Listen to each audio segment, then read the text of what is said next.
दोस्तों स्वागत है आपका अपने इस study platform study with me पर। और आज की जो हमारी क्लास होने वाली है दोस्तों, वो होने वाली है साउंड ध्वनि के ऊपर। दोस्तों वो किसके ऊपर होने वाली है दोस्तों? साउंड ध्वनि आज हम देखने वाले हैं दोस्तों, जो आपके फिजिक्स का बहुत ही ज़्यादा इंपॉर्टेंट टॉपिक हो जाता है। और अगर हम बात करें आरआरबी टेक्नीशियन में दोस्तों, यहाँ इस टॉपिक से 1 से 2 नंबर के क्वेश्चन आपको ज़रूर ही देखने को मिलेंगे। तो दोस्तों आइए बिना देरी करे हुए हम स्टार्ट करेंगे आज का ये सेशन। और जो भी विद्यार्थी दोस्तों हमारे इस चैनल पर पहली बार विजिट कर रहा है, वह प्लीज़ चैनल को सब्सक्राइब करना ना भूलें, जिससे दोस्तों इस तरह की वीडियो उस तक पहुंच सकें। तो आइए अगर हम बात करें ध्वनि की दोस्तों, तो ध्वनि का दोस्तों अगर हम देखें तो ध्वनि एक प्रकार की क्या है दोस्तों? ऊर्जा है।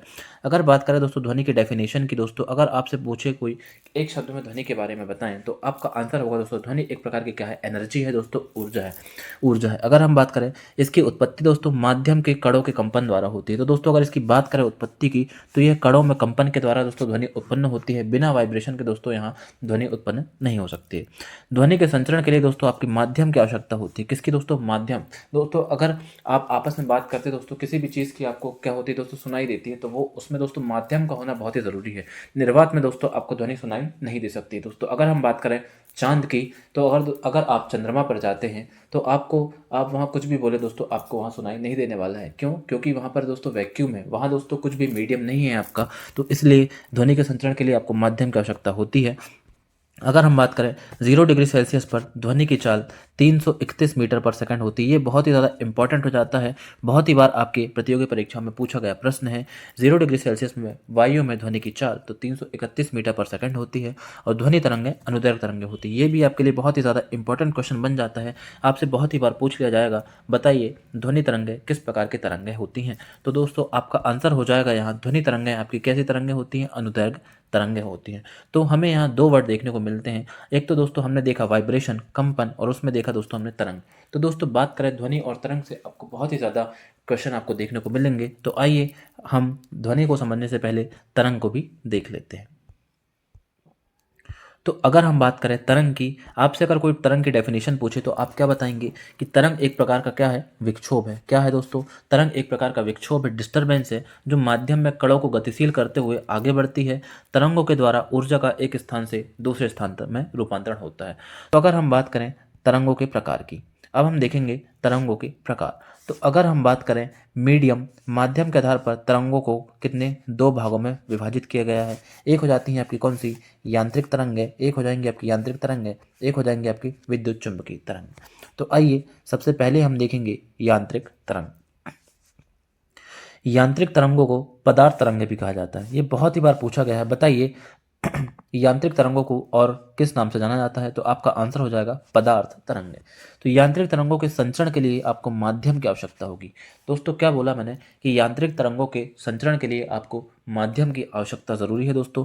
इन तरंगों के संचरण के लिए दोस्तों, प्रोपोगेशन के लिए दोस्तों, आपको क्या चाहिए? कोई एक मीडियम होना आवश्यक है दोस्तों। या तो वह ठोस हो, या लिक्विड हो, या फिर गैस हो। तो कणों के कंपन की दिशा आधार पर यांत्रिक तरंगों को 2 प्रकार में। अब दोस्तों हमने देखा माध्यम के आधार पर 2 प्रकार तरंगों के होते हैं। एक तो हमने देखा दोस्तों यांत्रिक तरंग है, जो मैंने आपको बताया कि इनके संचरण के लिए आपको माध्यम की आवश्यकता होगी। फिर माध्यम दोस्तों आपका ठोस, लिक्विड, गैस कुछ भी हो सकता है। कणों के कंपन की दिशा के आधार पर यांत्रिक तरंगों को 2 प्रकार में विभाजित किया गया है। अगर हम बात करें दोस्तों, यांत्रिक तरंगों को भी दो पार्ट्स में डिवाइड किया गया है। एक हो जाएंगी आपकी अनुप्रस्थ तरंगें, एक हो जाएंगी आपकी अनुदैर्घ्य तरंगें। तो दोस्तों हम देखते हैं सबसे पहले, अभी हमने देखा दोस्तों यांत्रिक तरंगें। मैंने आपको बताया कि माध्यम के आधार पर तरंगें 2 प्रकार की होती हैं। एक तो हमने देखा यांत्रिक तरंगें, और दूसरी दोस्तों विद्युत चुंबकीय तरंगें। तो अगर हम बात करें विद्युत चुंबकीय तरंगों की, तो विद्युत चुंबकीय तरंगों के संचरण के लिए, सॉरी दोस्तों यहाँ पर संचरण होगा, क्या होगा दोस्तों? संचरण। तो दोस्तों अगर हम बात करें विद्युत चुंबकीय तरंगों के संचरण के लिए माध्यम की आवश्यकता नहीं होती है। यह तरंगें निर्वात में भी गमन कर सकती हैं दोस्तों। जैसे कि हम बात करें प्रकाश, दोस्तों हमने देखा कि ऊपर मैंने आपको बताया कि ध्वनि तरंगें एक अनुदैर्घ्य तरंगें होती हैं, और अनुदैर्घ्य तरंगें यांत्रिक तरंगें हैं। तो उसको चलने के लिए आपको मीडियम की ज़रूरत होगी दोस्तों। और जो जो विद्युत चुंबकीय तरंगें होती हैं, इनके चलने के लिए आपको मीडियम की आवश्यकता नहीं होती है, निर्वात में भी गमन कर सकती हैं। तो दोस्तों हमने देखा यांत्रिक तरंगें 2 प्रकार की तरंगें हैं दोस्तों। यांत्रिक तरंगें कितनी 2 प्रकार की होती हैं हमने देखा। तो पहला देखेंगे दोस्तों हम अनुप्रस्थ तरंगें। वे तरंगें जिनके माध्यम के कण तरंग के चलने की दिशा में लंबवत कंपन करते हैं। तो दोस्तों आपसे पूछा जाएगा, बताइए अनुप्रस्थ तरंगों में जो कण होते हैं दोस्तों, जो कंपन करने वाले कण होते हैं, उसकी दिशा तरंगों के तरंगों से कैसे होती दोस्तों? तो तरंगों की दिशा के अनुप्रस्थ होती। क्या होती दोस्तों? कंपन करते हैं, लंबवत होती है। क्या बोला दोस्तों मैंने आपको कि कण तरंग के चलने की दिशा के लंबवत कंपन करेंगे, उसे ही हम बोलेंगे अनुप्रस्थ तरंग है। ये तरंगे शंख और गर्त के रूप में चलती है दोस्तों। यहाँ रंग नहीं है, यहाँ हो जाएगा दोस्तों आपका क्या, यहाँ होने वाला है दोस्तों आपका क्या, श्रृंग। क्या दोस्तों? श्रृंग। तो दोस्तों यह श्रृंग और गर्त के रूप में चलती हैं। अनुप्रस्थ तरंग ठोस तथा पानी की सतह पर उत्पन्न की जाती है। दोस्तों अनुप्रस्थ तरंग की अगर हम बात करें तो पानी की सतह पर उत्पन्न की जाएंगी, ना कि पानी के अंदर। और गैस में दोस्तों अनुप्रस्थ तरंगें पैदा नहीं की जा सकती हैं। तो आपका आंसर होगा कि अनुप्रस्थ तरंगें ठोस और पानी की सतह पर उत्पन्न की जा सकती हैं। अनुप्रस्थ तरंगों में दोस्तों जो कंपन करने वाले कण होंगे दोस्तों, उनकी दिशा तरंग के चलने की दिशा के लंबवत होगी। तो दोस्तों मैंने आपको बताया कि अनुप्रस्थ तरंगें आपके श्रृंग और गर्त के रूप में चलती है, श्रृंग और गर्त के रूप में चलती है। तो दोस्तों ये आपके अनुप्रस्थ तरंगों का एग्जाम्पल हो जाएगा दोस्तों। ये जो होता है दोस्तों अनुप्रस्थ तरंगें, जो शर्त और श्रृंग और गर्त के रूप में बताया दोस्तों मैंने, तो ये अनुप्रस्थ तरंगें कुछ इस प्रकार होंगी दोस्तों। मैंने बताया कि तरंग की दिशा के लंबवत क्या होगा दोस्तों, 90 डिग्री में क्या होगा, इनके कंपन कण जो होंगे दोस्तों कंपन करेंगे। तो दोस्तों इसे बोला जाता है क्या, श्रृंग, और इसे बोलेंगे दोस्तों हम गर्त। क्या बोलेंगे दोस्तों? गर्त। अगर हम बात करें दोस्तों जो माध्य स्थिति से अधिकतम जो विस्थापन हो रहा है दोस्तों, तो इसे हम बोलेंगे क्या, आयाम। इसे क्या बोलते हैं दोस्तों? आयाम। और दोस्तों अगर हम बात करें तरंग दैर्घ्य की, तो किन्हीं भी दो निकटस्थ श्रृंगों या फिर किन्हीं भी दो निकटस्थ गर्तों के बीच की दूरी हो जाएगी दोस्तों, वो क्या कहलाएगी आपकी, ये जो दूरी हो जाएगी दोस्तों, या तो ये दूरी बोल लिया जाए या फिर इस दूरी को बोली जाए दोस्तों, तो इसे क्या बोलेंगे दोस्तों? तरंग दैर्घ्य, वेव लेंथ।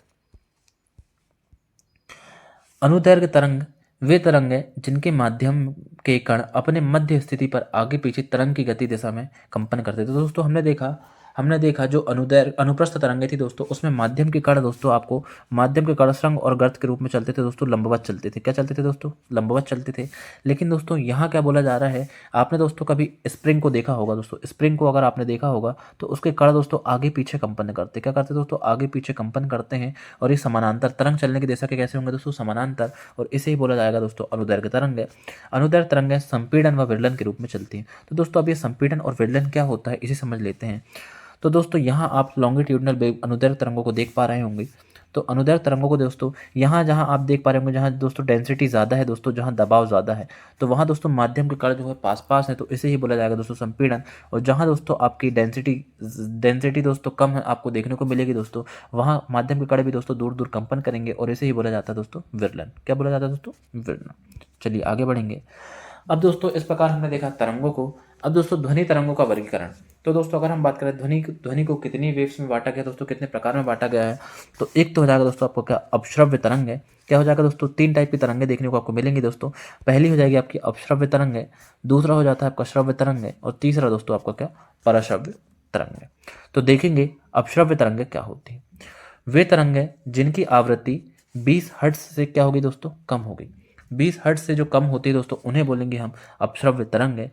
इन्हें मनुष्य के कान नहीं सुन सकते हैं। तो बहुत ही बार आपको क्वेश्चन यह देखने को मिलेगा कि बताइए मनुष्य के कान किस प्रकार की तरंगें सुन सकते हैं, अपश्रव्य तरंगें, श्रव्य तरंगें या पराश्रव्य तरंगें। आपसे इनकी आवृत्ति भी पूछी जाती है दोस्तों कि बताइए अपश्रव्य तरंगों की फ्रीक्वेंसी, आवृत्ति होती क्या है। अगर हम बात करें फ्रीक्वेंसी क्या होती है, तो फ्रीक्वेंसी दोस्तों एक सेकंड में कोई भी कण जो है वह कितनी बार कंपन कर रहा है, उसे ही बोलेंगे हम आवृत्ति। और अगर हम बात करें आपके अपश्रव्य तरंगों की आवृत्ति की, तो उसकी होती है दोस्तों 20 हर्ट्ज से कम। फिर दूसरा है आपका श्रव्य तरंग है। वे तरंग है जिनकी आवृत्ति 20 हर्ट्ज से 20,000 हर्ट्ज के बीच होती है, उसे बोलेंगे हम श्रव्य तरंग है, ऑडिबल वेव्स। और श्रव्य तरंगों को मनुष्य के कान द्वारा सुना जाता है। तो इनकी फ्रीक्वेंसी आपको याद करना है। और अगला जो इंपॉर्टेंट होने वाला है वो होने वाला है आपका पराश्रव्य तरंग है। पराश्रव्य तरंग की आवृत्ति की बात करें तो वो हो जाएंगी हमारी 20,000 हर्ट्ज से अधिक की फ्रीक्वेंसी वाली जो तरंगें होती हैं उन्हें हम बोलते हैं पराश्रव्य तरंगें। और पराश्रव्य तरंगों को भी दोस्तों मनुष्य के द्वारा नहीं सुना जा सकता है।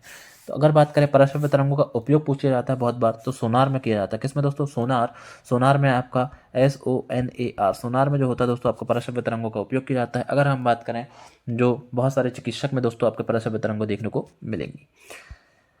अब अगला जो इंपॉर्टेंट हो जाता है आपका, तो एक माध्यम से दूसरे माध्यम में जाने पर ध्वनि की चाल तथा तरंग दैर्घ्य बदलती है, आवृत्ति नहीं बदलती। क्या बोला जा रहा है कि एक मीडियम से अगर दूसरे मीडियम में ध्वनि की चाल और तरंग दैर्घ्य बदल जाती है, परंतु फ्रीक्वेंसी उसकी नहीं बदलेगी।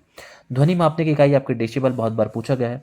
प्रतिध्वनि सुनने के लिए स्रोत और श्रोता के मध्य न्यूनतम 16.6 मीटर की दूरी होना अनिवार्य है। अगर हम बात करें प्रतिध्वनि की, तो दोस्तों अगर आपने कभी देखा होगा पहाड़ों में अगर आप जाते हो, तो दोस्तों अगर आप कुछ बोलते हो तो कुछ टाइम बाद वही आवाज़ आपको क्या होती है दोस्तों, रिपीट होती है, वही आवाज़ आपको सुनने को मिलेगी, तो इसे ही बोलते हैं हम प्रतिध्वनि। अगर हम बात करें प्रतिध्वनि सुनने के लिए स्रोत और श्रोता के मध्य की दूरी, तो 16.6 मीटर। ध्वनि निर्वात में गमन नहीं कर सकती। आपसे अगर बहुत बार पूछा जाए, बताइए ध्वनि वैक्यूम में गमन कर सकती है या वैक्यूम में, मैंने आपको बताया कि चांद पे जाने पर आपको आप कुछ भी बोले वहाँ आपको आवाज़ नहीं आने वाली है। क्यों? क्योंकि वहाँ पर क्या है, वैक्यूम है। ध्वनि की चाल सर्वाधिक किस में होगी दोस्तों? ठोस में। क्यों दोस्तों? क्योंकि ठोस के जो मॉलिक्यूल होते हैं सबसे पास पास होते हैं, इसीलिए ध्वनि की चाल निर्वात में सबसे ज़्यादा होती है।